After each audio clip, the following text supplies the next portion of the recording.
My dad and I are strong believers in having guns at the reach in our households. I believe everyone should have the option in how to protect yourself when a situation comes along. I believe everyone has the right to protect their family or themselves at any cost, like harming someone who wants to do harm to you or your family. But what if that gun or any other object gets in the wrong hands and shoots themselves? What if it's your children? Get your gun and something happens. Nearly 800 children under 14 were killed in gun accidents from 1999 to 2010. According to Centers of Disease Control and Prevention, nearly 1 in 5 injury-related deaths in children are involved in firearms. Through homicide, suicide, accidents, guns have caused twice as many deaths in young people as cancer, 5 times as many as heart disease, and 15 times as many as infections, according to the American Academy of Pediatrics. Guns and other type of self-defense weapons are good to have in reach at home in case of an emergency. But what if it gets to the wrong hands? Guns and kids don't mix. Train them to be alert and well educated and how dangerous guns can be if not taken seriously. What you should do with your children is you should grab a book about guns that is children related and show them the pictures and interact with them, and if they have any questions about it, answer them. Teach them the difference between a real gun and a toy gun.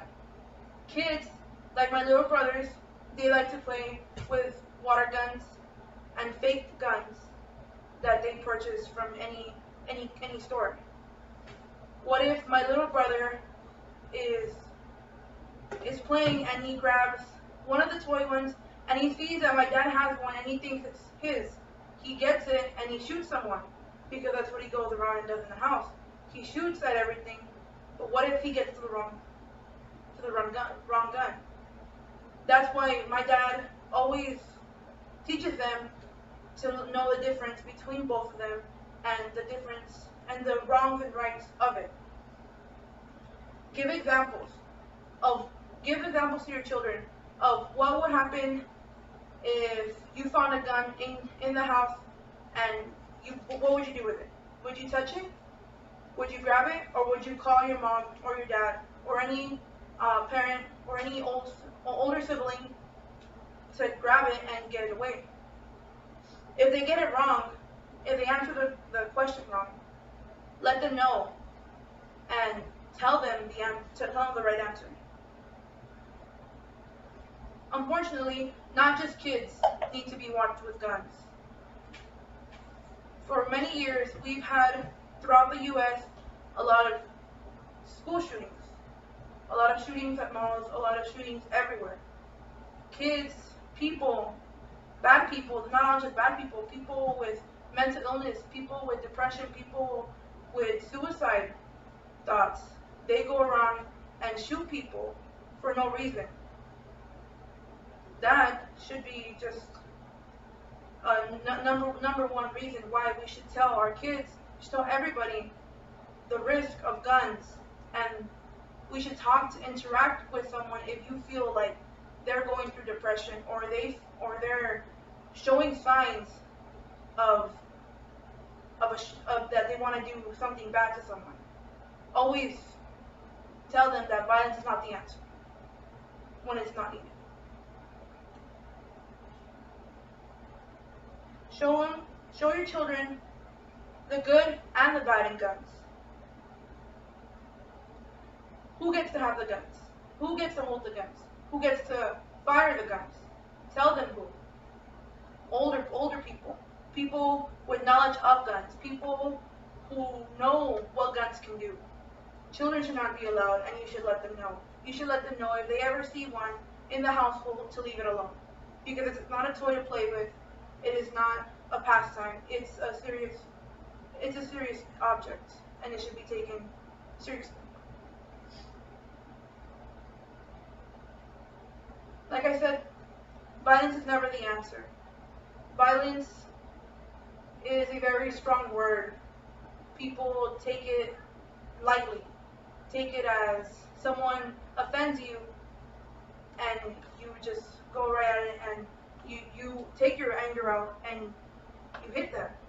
Or what if you kill them? Because your anger is so much, you want to use violence to resort to the problem. You have to let them know that violence is never the answer, unless is never the first thing they should go to, unless you absolutely have to.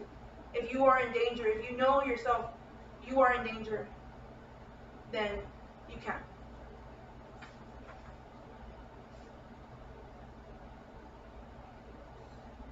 Children are easy learners, so parents have to set an example. A kid sees you playing with guns and they see that they can do it too. So that's why it's very important to teach them, the rights and wrongs of it. You have to teach them how to react as well if they see one. I'm a very strong believer of the Second Amendment. But you have to show, if you want to have kids around, or you want to have someone who isn't well brought up with guns, you have to show them what's not to use them for, and what is to use them for. You also have to keep learning and keep teaching yourself and your children about guns, because technology is advancing every single day. You have to keep up with it. For my future kids or my future niece and nephews, I'm also going to talk to them about guns and the pros and cons of it. There is always going to be bad people, whether we admit it or not. We must learn how to prevent accidents by always educating ourselves and teaching about guns throughout the years as technology progresses, like I said. We have a right to protect ourselves and our loved ones, but with that comes really great responsibility. Thank you for your time.